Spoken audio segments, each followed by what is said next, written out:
Ở đây có một món đặc sản đấy là món mì quất. Khiếp.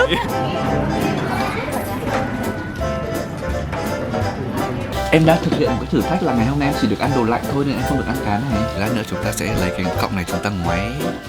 Sumimasen. Có rất là nhiều tuyết các bạn, rất nhiều tuyết.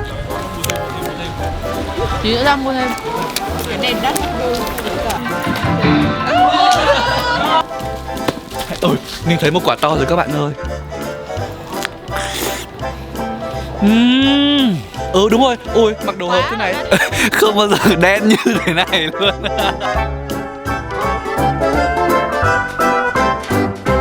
Xin chào các bạn, mình là Ninh Tito và hiện tại mình đang có mặt tại Fukushima, Nhật Bản. Chuyến đi lần này thì Ninh nhận được lời mời từ Viettravel các bạn ạ. Như lần trước Ninh đi tự túc qua Osaka với cả Kyoto thì thực sự là lúc đầu mình nghĩ là sẽ không có vấn đề gì đâu, bởi vì tìm hiểu trước hết thông tin rồi. Nhưng mà đến lúc ra rồi là mình có rất là nhiều vấn đề phát sinh.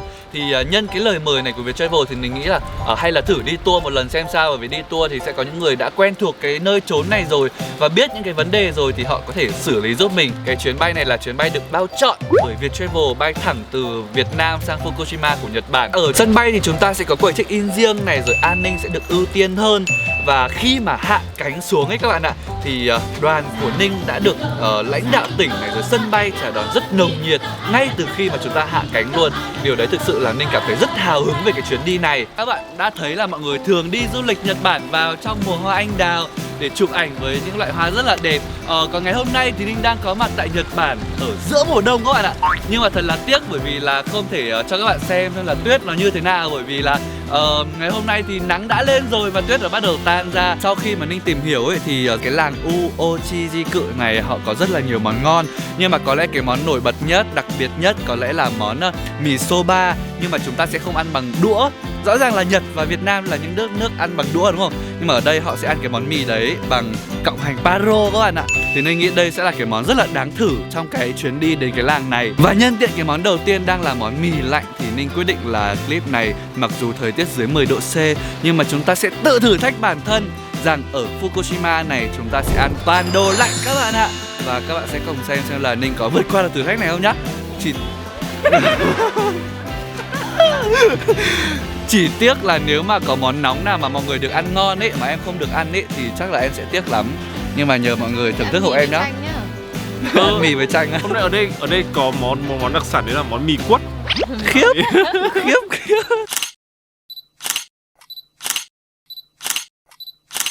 Mọi người thì đã vào trong hết rồi nên là bây giờ chúng ta cùng vào khám phá xem là món mì đấy nó đặc biệt như thế nào nhá.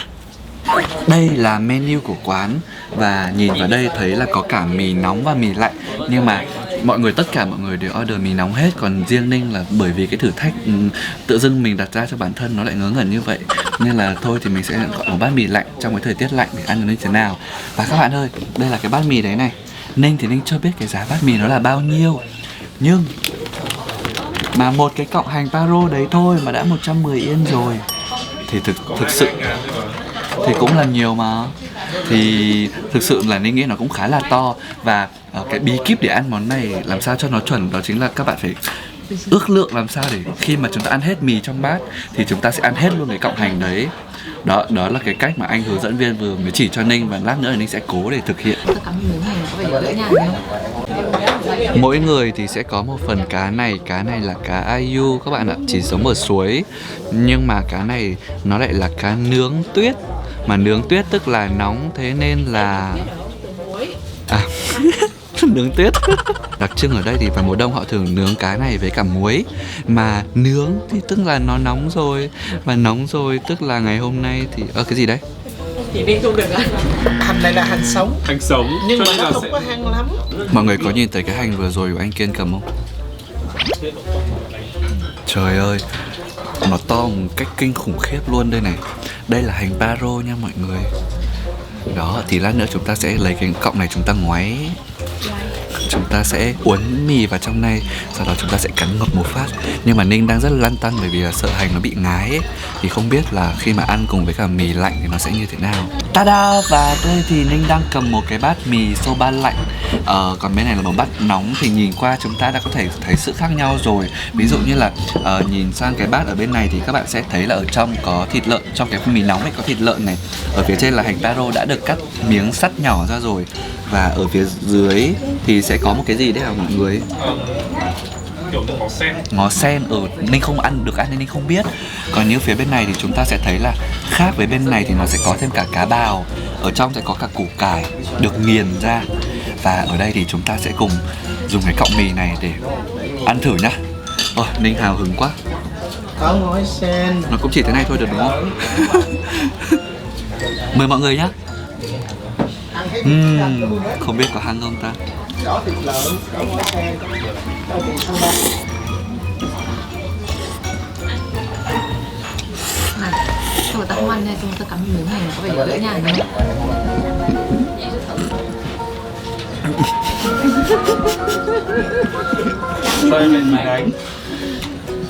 Cái lúc mà Ninh cho cái miếng mì vào ấy, nó đang còn lạnh và nó cảm thấy rất là ngon, cũng không hăng lắm đâu.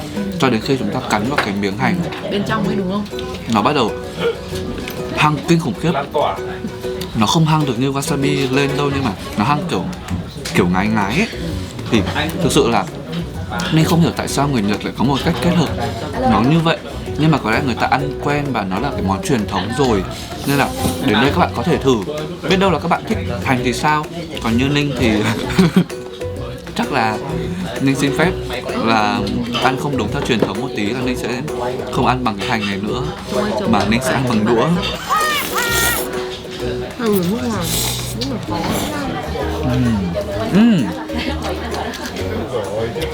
Nếu mà ăn không thì cái mì này nó rất là ngon. Với khẩu vị của Ninh thì nó như vậy. Thì cái này mỗi từ con chó. Vì cái hành này ăn nó khá là mùi nên là người ta có một cái nước này để sau đó chúng ta sẽ dùng để cho nó đỡ bị mùi ở trong miệng. Và ở đây thì sẽ có thêm một món tráng miệng nữa mọi người ơi, đó chính là món anko mochi à? Anko mochi, đó chính là món bánh mochi đậu đỏ. Dọc đường Ninh thấy có một hàng bán cả táo tươi, nhưng mà ở đây có một cái rất là hay là táo sấy khô các bạn ạ. Ở đây là Việt Quất sấy khô này, để Ninh thử. Can I try? Thank you.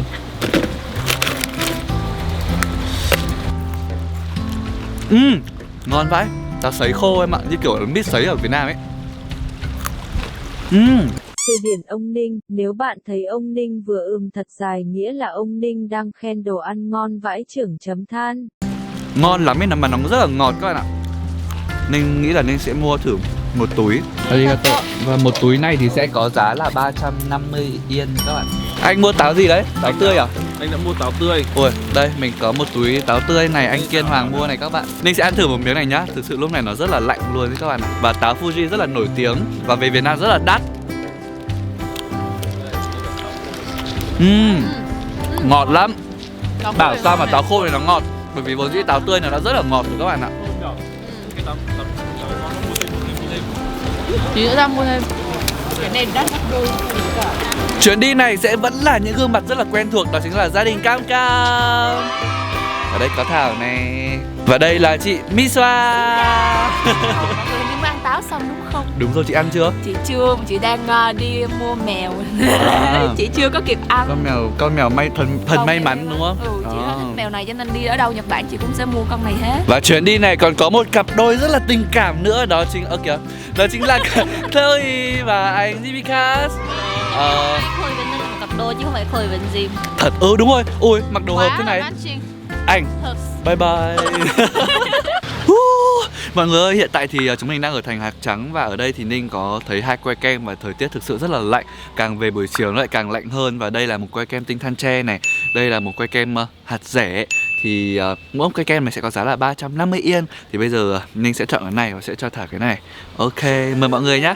Lâu lắm rồi Ninh không ăn kem tinh than tre.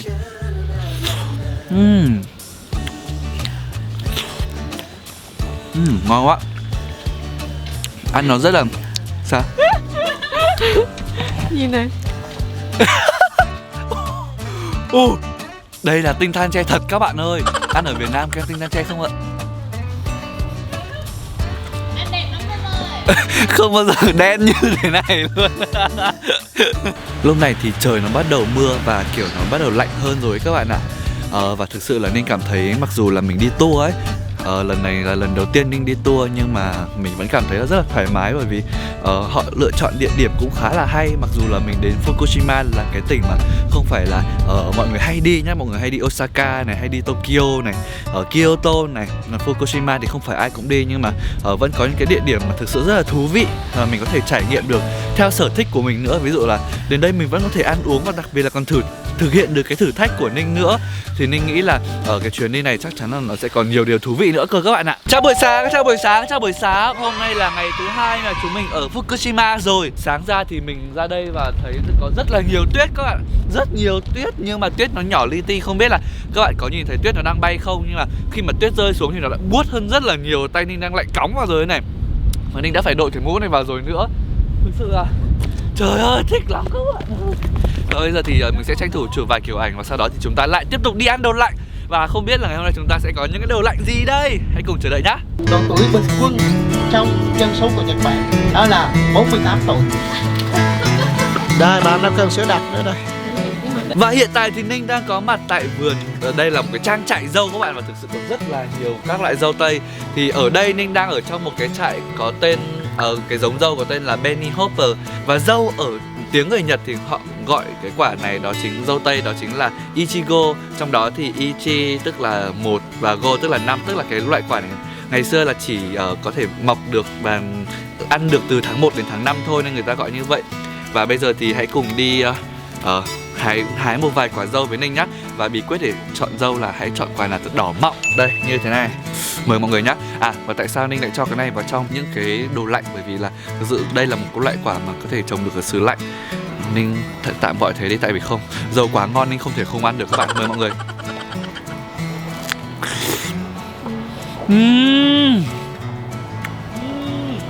Ngọt quá các bác ơi. Không thể chịu nổi. Cái này không cần chấm luôn ý.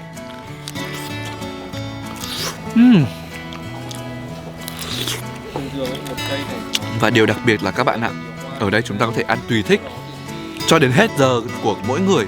Nên là bây giờ mình sẽ phải đi ăn thật nhiều đấy. Này họ lấy để giống thôi á. Vậy hả? Ma quạnh rồi. Xinh mà.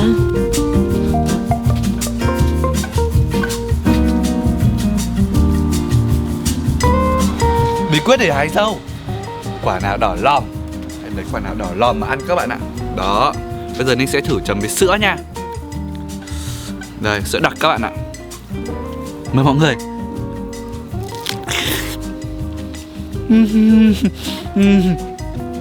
Ngon quá, cắn ngập răng luôn.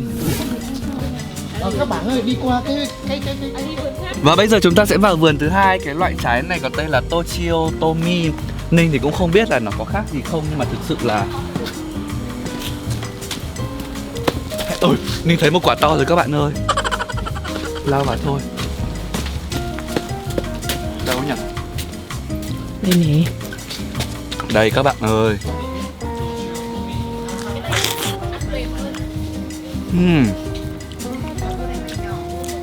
Cái vị của cái này thì ngọt, nó không được đậm như là cái vị của vườn dâu bên kia. Ninh vừa mới học được cái cách bẻ đúng các bạn ạ.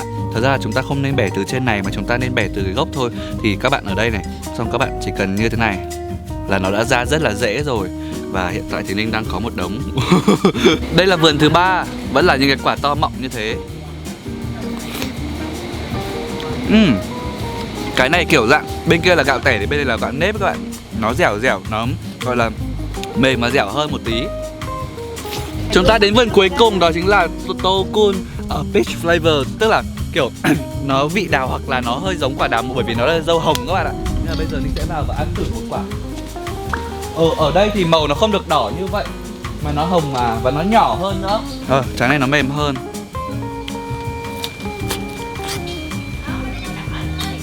Chua chua. Đúng, nó không phải là vị dâu đỏ, nó chua hơn. Nói chung là sau 4 vườn Ninh thích cái vườn đầu tiên nhất. Ui. Mọi người ơi, đây là lần đầu tiên Ninh được sờ vào tuyết này mọi người. Và hiện tại thì Ninh đang có mặt ở cái trạm đầu tiên của núi Phú Sĩ. Thật ra thì ngày hôm nay thì mình cứ tưởng là mình sẽ được đi leo, nó thế nào nó lạnh. Mặc dù thời tiết bây giờ đang 0 độ C nhưng mà ở đây hoàn toàn không bị lạnh quá. Đừng để ý cái giọng của mình nhá, mình đang hơi bị khản giọng rồi. Tại vì mấy hôm nay đi quá là nhiều. Và ở núi Phú Sĩ thì nếu mà các bạn muốn đi ngắm hoa anh đào thì có thể đến vào tháng 3, tháng 4 này. Nếu mà các bạn muốn đi leo núi và cái thời tiết mát mẻ một chút thì sẽ là tháng 7 với tháng 9. Còn nếu mà các bạn đến vào mùa đông ấy thì sẽ được gặp tuyết này, được gặp tất cả. Như các bạn đã nhìn thấy ở đây đằng sau Ninh, mọi người hay gọi là khu rừng Quyên Sinh ấy. Tức là cái khu rừng này thì cái la bàn không thể hoạt động được, và khi mà người ta đi vào thì người ta sẽ không thể xác định được phương hướng để có thể quay trở lại. Và rất là nhiều người đã tự tử ở đây, thì người ta gọi đây là khu rừng Quyên Sinh. Một năm có rất nhiều người hy sinh ở đây, nhiều người sẽ tự tử ở đây. Thôi cái này mình không nói đến nữa. Và bây giờ thì Ninh sẽ dẫn các bạn đến một cái ngôi làng. Và các bạn ơi, hiện tại thì Ninh đang có mặt tại làng Oshinohakai. Đây là một cái làng cổ nằm ở dưới chân núi Phú Sĩ. Và khi mà đến đây ấy thì mọi người sẽ có thấy là rất là nhiều hồ. Tại vì bản thân cái tên của cái làng này cũng có ý nghĩa là cái làng có 8 cái hồ rồi. Và những cái hồ này thì đều được hình thành từ cái việc là nham thạch chảy phun từ trên núi Phú Sĩ xuống đây và tạo thành những cái hồ. Và đặc biệt là hồ đây thì họ nuôi rất là nhiều cá. Anh hai loại cá tên là gì nhỉ? Cá là cá Ayu Ayu và Iwana Yamame. Iwana Yamame là hai loại cá bơi ngược, thịt rất là ngon đúng không ạ? Và ở đây thì họ sẽ nướng muối. Và ở đây thì cũng sẽ có mực nướng, mực tẩm wasabi. Và Ninh thì Ninh chưa thấy cái món gì nó là món lạnh hết.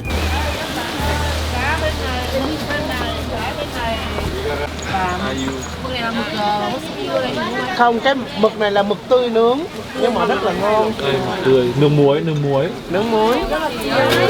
Hiện tại thì chúng mình đang mua đây 1.000 với cả 200 nào. Để mua cái này là mua mực với cả mua cá. Mọi người đang làm ở phía trong kia các bạn ạ. Sumimasen. 1,200. Yeah. どうぞイワナがおすすめね。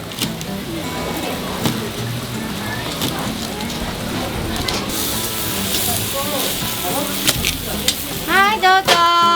Đây là một đĩa mực nướng và đây là một đĩa cá tuyết, cá nướng.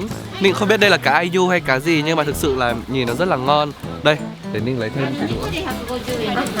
イワナ1匹と。 Đó, thì bây giờ chúng mình sẽ cùng ra thưởng thức. Thật ra thì Ninh không hề quên là chúng ta đang thực hiện một cái thử thách là thời tiết dưới 10 độ C an toàn đồ lạnh. Thậm chí ngày hôm nay có 1-2 độ C thôi. Nhưng mà Ninh nghĩ là bây giờ cũng đã là cuối clip rồi. Và nếu mà chúng ta cứ cố thì chúng ta sẽ không thể thưởng thức được những cái món ngon ở đây hết. Nên là Ninh xin phép là Ninh tự xin thất bại đi, để bây giờ Ninh có thể thưởng thức được thật là nhiều món ngon ở làng cổ Oshinohakai.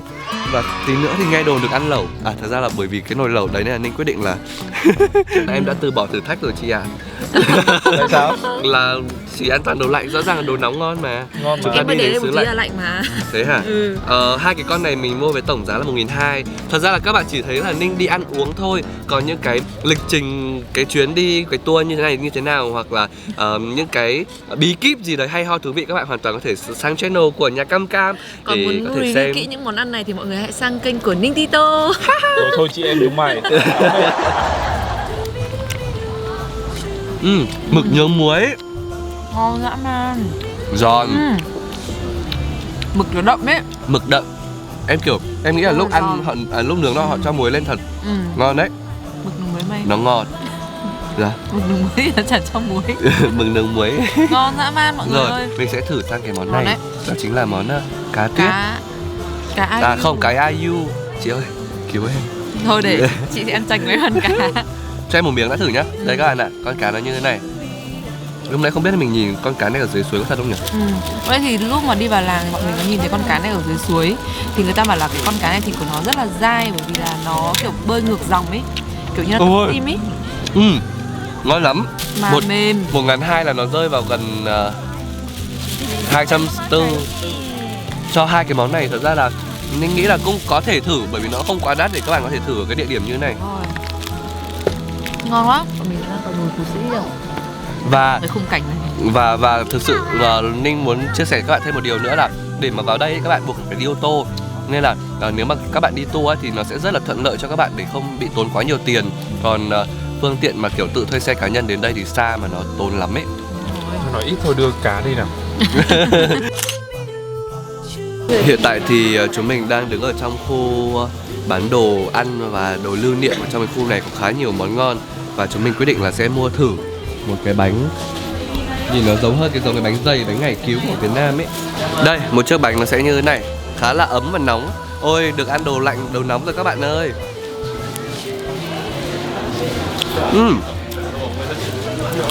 Ở trong nó có nhân đậu đỏ, ngon.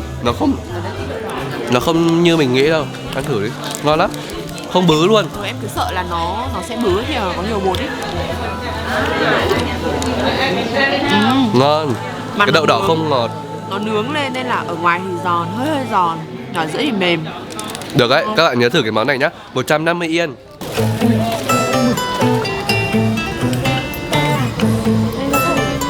Mình vừa mới mua được một cái xiên này lạ lắm. Nó kiểu bánh gạo xong rồi dưới cái sốt teriyaki lên xong rồi nướng lên, ngọt mặn. Dọc cái khu này Ninh để ý rồi, dọc khu này giá sẽ rẻ hơn, nó ở phía đường đi vào làng ấy, nên là các bạn hãy đi bên này để ăn chứ đừng vào trong cái khu lúc nãy mà bán bánh dày ấy.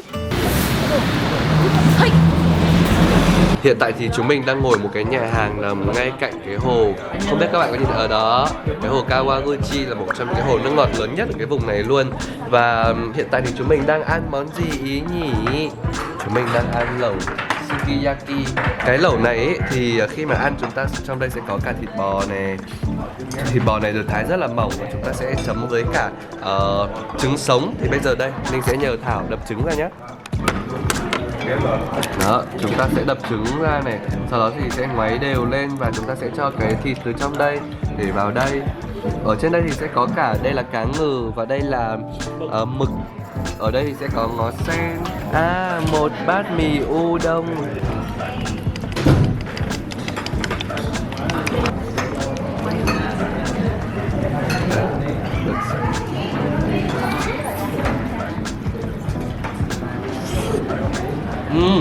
Ngon quá. Thú thật với các bạn là ở Việt Nam thì Ninh không dám ăn trứng sống lắm. Cái này thì không phải là vì mình có một niềm tin là đồ nước ngoài ngon hơn đâu, nhưng mà ở Việt Nam thì trứng lúc nào cũng phải ăn chín. Ngày xưa thì còn ăn lọc đào một tí, nhưng bây giờ thôi cái gì phải chín hết. Còn bên này Ninh mới dám ăn trứng sống như thế này các bạn ạ. Và thực sự là cái lẩu sukiyaki này mà nếu mà chúng ta không chấm trứng thì nó sẽ là một cái điều khá là thiếu. Tada! Hiện tại thì chúng mình đang có mặt tại bữa tối cuối cùng ở Fukushima. Và thực sự là ngày hôm nay tuy là bị thất bại trong cái thử thách là an toàn đồ lạnh dưới 10 độ C ở nhiệt độ Nhật Bản như thế này, nhưng mà Ninh nghĩ là Ninh đã có thể đưa cho các bạn đến một cái trải nghiệm mà nó khá là độc đáo, thú vị và rất nhiều những cái truyền thống ở Fukushima. Và chúng ta sẽ có một clip nữa, đó chính là clip đi ở Tokyo. Nhưng mà clip này thì chúng ta sẽ phải đợi một vài ngày nữa mới có thể xem được. Thì các bạn hoàn toàn có thể vào phần description box và có thể truy cập vào cái link để xem là cái lịch trình tour của chúng mình như thế nào. Hoặc một cách đơn giản hơn là các bạn có thể sang kênh Gia đình Cam Cam, kênh của Chloe và kênh của chị Miswa để chúng ta tham khảo cái hành trình của chúng mình xem nó thú vị đến đâu. Đi tour không hề gọi là nhàm chán như các bạn nghĩ đâu các bạn ạ. Hãy cùng tham khảo nhé. Còn bây giờ thì xin chào, hẹn gặp lại, đừng quên like, share, subscribe. Bye. Bye. Bye. Bye. Bye. Ra ngoài đi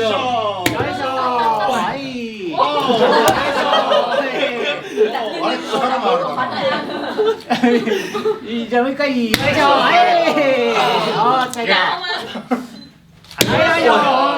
Kanpai.